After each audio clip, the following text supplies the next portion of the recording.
I watched The Perfect Neighbor yesterday, and I want to talk about it, especially from a professional standpoint, because wow.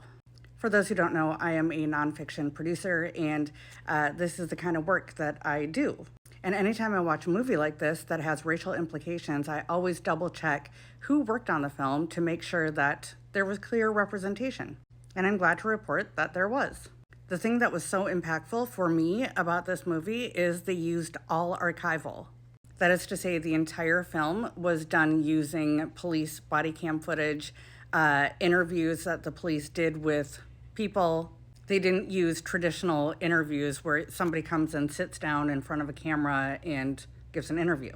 The only other time that I remember seeing this is in Netflix's The Family Next Door. The sheer amount of work that has to go into culling through all of this footage is insane. And what I really liked about The Perfect Neighbor is they would have the body cam footage, and instead of cutting where normal people would cut, they let it run a little bit longer, and we got to hear the police sort of doing a little bit of a commentary on how insane the alleged perfect neighbor was. Like little things that they're muttering under their breath, like, what a fucking psycho, because she was a fucking psycho.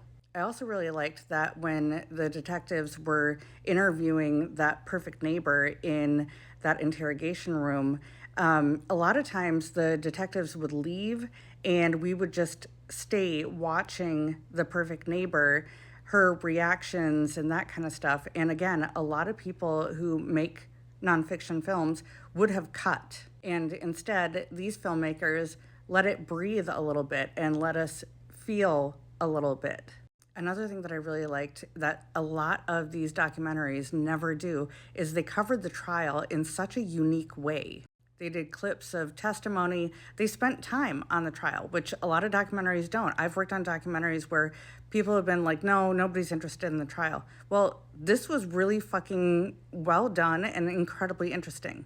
The one major drawback of not having sit-down interviews is we didn't get an opportunity to hear from some of the people, especially because I think the police are very much at fault in this situation. And a little bit of spoilers here, but the film is about a white lady, very racist white lady, who continually calls the cops on kids in the neighborhood and predominantly black kids in the neighborhood. Not just calling on a daily basis, but sometimes calling 6 or 7 times in one day on these black kids. And it went on for months and months and months until it all came to a head. But every single time the cops came out and they listened to her and then they talked to the kids and then they didn't really do anything except for, a report or whatever. Perhaps if the cops had fucking done something. The fact is, she called on a daily basis about these kids who were playing on property that wasn't hers. And if the cops continually were called out, I think the cops could have said, hey, lady, you keep on calling us for nothing. And maybe giving her some sort of ticket for calling on something she's already called about. And yeah, the film is an absolute tragedy, and 4 young children lost their mother because of this stupid fucking white woman and her racism. And again, I can't imagine the trauma that black people might feel when watching this film. I can't imagine the black people who made this film, the trauma that they felt going through all of that footage. At the end of the day, I can see why this film won Sundance. It was really fucking incredible, and I can see why Netflix picked it up. And one day when I grow up, I hope that I get to work for this production company because they are, wow.